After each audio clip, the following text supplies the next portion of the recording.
इमाम गज़ाली फरमाते हैं कि एक शख्स रहता था बसरा में। अंदाज उसका ये था कि जब सुबह को उसकी आंख खुलती थी तो शराब की बोतल पर हाथ, पहले शराब पीता फिर बिस्तर छोड़ता, हत्ता कि वो बसरा की गलियों से गुजरता तो लोग जान लेते कि फुला शराबी गुजर रहा।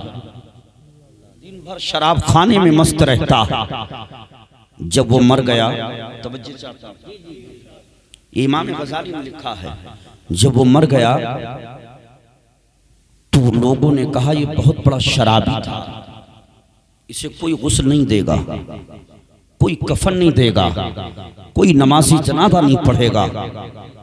उसकी औरत ने बहुत मिन्नत तो समाजत की, लोगों ने इनकार कर दिया। नहीं, ये वो नाअहल था कि सुबह को इसका हाथ शराब की बोतल पर, दिन भर शराब में रहता, रात को सोता तो शराब पीते पीते। हम इसको गुस्ल नहीं देंगे, कफन नहीं देंगे, नमाज नहीं पढ़ेंगे। औरत ने देख लिया कि कोई नहीं आ रहा, इंतजार करने के बाद उस औरत ने खुद गुस्ल, अपने हाथों से गुस्ल दिया, खुद कफन दिया और उजरत पर 4 लोगों को बुलाया। कहा जनाजा उठाओ। लोग आ गए बसरा के, कहा हमारे यहाँ के कब्रिस्तान में भी दफन मत करना, इसलिए कि हम शराबी को अपने यहाँ के गोरिस्तान में, कब्रिस्तान में दफन नहीं होने देंगे। औरत ने कहा ठीक है उठाइए। उजरत पर 4 लोगों ने जनाजे को उठाया, औरत साथ साथ लेकर के चलती है। अब कुछ लोग पीछे से चलने लगे कि कहीं ऐसा तो नहीं है कि बसरा के जंगल, बसरा के कब्रिस्तान में ले जा करके ये दफन करा दे। औरत रोती जा रही थी, सोचती जा रही थी, मेरा शौहर अगर शराबी ना होता तो आज मेरे शौहर की नमाज जनाजा भी होती, लोग गुस्ल भी देते, कफन भी पहनाते और यहाँ मुसलमानों के कब्रिस्तान में इज्जत और एहतराम के साथ, ताज़ीम और तकरीम के साथ मेरे शौहर को दफन भी करते। लेकिन हाय रे मुकद्दर, अल्लाह ने अगर मुझे निकाह में भी दिया तो एक शराबी के निकाह में दिया, और ऐसा शराबी के लोगों ने आज नमाज जनाजा पढ़ने से इनकार कर दिया, कब्रिस्तान में दफन करने से इनकार कर दिया।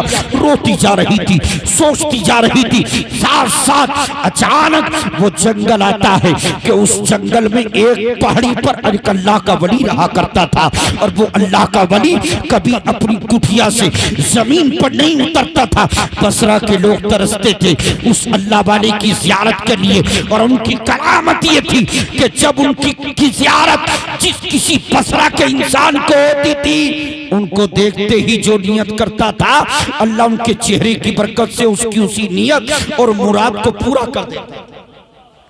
सुभान अल्लाह, सुभान अल्लाह। वो पहाड़ी से, वो कुटिया से अल्लाह वाला नीचे आ जाए। लेकिन आज एक शराबी का जनाजा जा रहा है तो क्या देखा, अल्लाह वाला पहले से ही शराबी का इंतजार कर रहा है। पहले से उतर कर कुटिया से नीचे खड़ा है इंतजार में। जैसे ही जनाजा आगे बढ़ा, अल्लाह वाले ने रोक दिया, ओ लोगों जनाजा नीचे रख दो, मुझे इसकी नमाज पढ़ना। वाह वाह वाह वाह। जनाजा नीचे रख दो, मुझे इसकी नमाज पढ़ना है।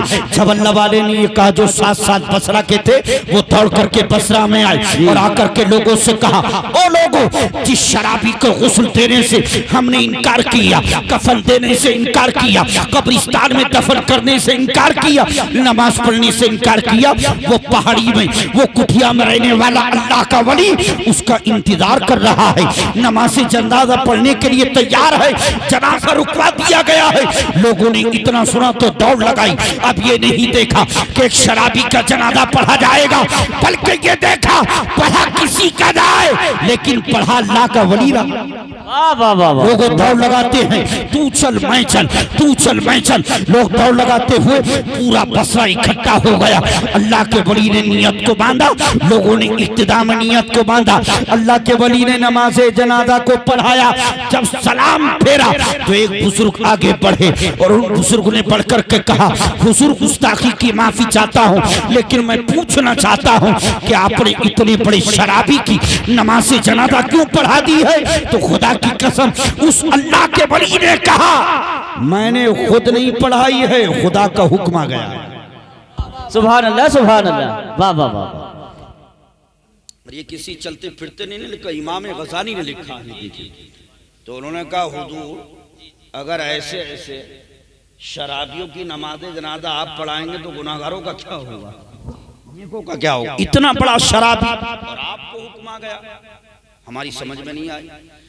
तो अल्लाह वाले ने फरमाया मैं औराद व वज़ाइफ से, अफ़आल अशगाल से फारिग होकर आराम के लिए लेटा ही था, आंख लगी ही थी कि बशारत हुई, आवाज आई, मेरे बंदे तू सोने जा रहा है, सोने की तैयारी में है। एक मेरे गुनाहगार बंदे का जनाजा आ रहा है, लोगों ने नमाज नहीं पढ़ी है, लोगों ने गुस्ल नहीं दिया, कफन नहीं दिया, उसकी बीवी ने सब कुछ किया, नमाज रह गई है। मेरे मुकद्दस बंदे नीचे उतर जा और उसकी नमाज जनाजा पढ़ा करके एहतराम के साथ उसको दफन कर, मैंने उसकी मग़फ़िरत कर दी। लोगों ने कहा हुजूर जब ऐसे ऐसे गुनाहगारों की मग़फ़िरत हो जाएगी तो फिर औरों का क्या होगा। आपने फरमाया इसकी औरत कहाँ है, सामने आए और सामने आई। आपने फरमाया इसके ताल्लुक से बताया, कहा हुजूर वाकई सच कह रहे हैं ये लोग कि ये शराबी बहुत बड़ा था। आपने फरमाया मरने वाले की बुराई नहीं सुना पेश की जाती है, बुराई बयान नहीं की जाती है।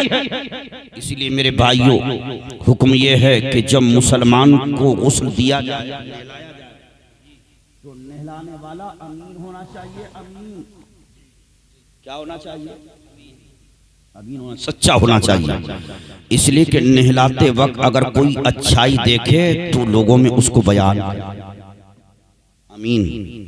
और अगर कोई बुराई अल्लाह ना करे, उससे जाहिर हो कोई बुरी बात तो उसको छुपा ले, अमीन होना चाहिए। तो कहा इसकी बुराई बयान मत कर। हुक्म यही आया है कि मरने वाले की बुराइयों को, जो भी उसने दुनिया में अगर कोई गुनाह किया उसको ना बयान किया जाए, हमेशा उसकी अच्छाइयों को बयान किया जाए। अल्लाह वाले ने फरमाया बुराइयां बयान मत करके शराबी तो ये बता इसकी अच्छाई क्या थी।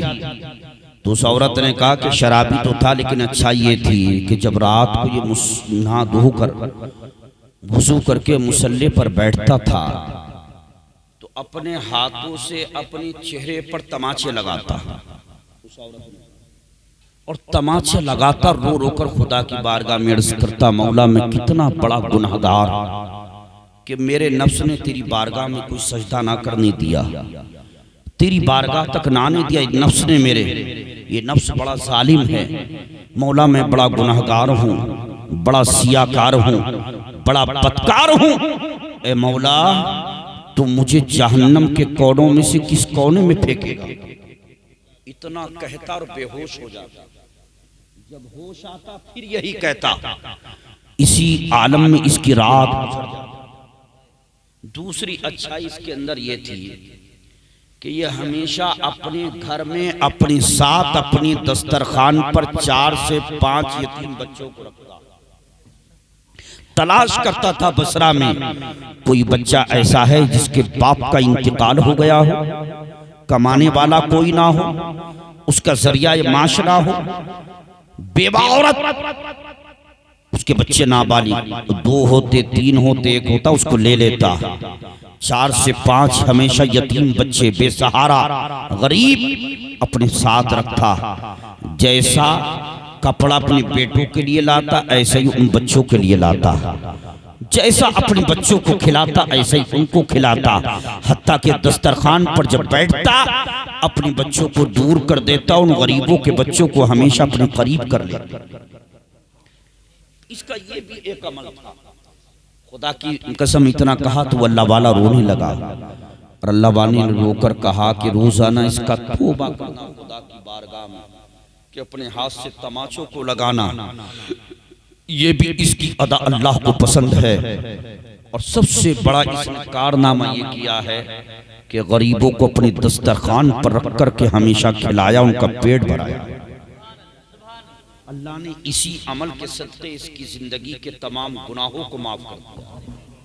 हजरात आज तो हमारा आलम यह है कि हम पेट भरकर खाते हैं, पड़ोसी का ख्याल नहीं करते कि उसके घर में कहीं फाका तो नहीं है, कहीं भूखा तो नहीं। हमें अपनी फिक्र है, अपने बच्चों की फिक्र है, दूसरे के यहाँ की हम फिक्र नहीं करते। नहीं, फिक्र करना चाहिए, फिक्र होना चाहिए, इसलिए कि हम मुसलमान हैं। नबी ने फरमाया जब तुम अपने घर में अच्छी चीज बनाओ तो एहतियात से बनाओ, उसकी खुशबू पड़ोस में ना चली जाए, कहीं ऐसा ना हो पड़ोसी के यहाँ वो चीज ना हो और बच्चे उनसे तलब करें माँ बाप से, या अपने यहाँ कोई ऐसी चीज बनाओ तो उसमें शोरबा ज़्यादा कर लिया करो, पानी ज़्यादा कर लिया करो, ताकि पड़ोसी के यहाँ भी पहुंचा।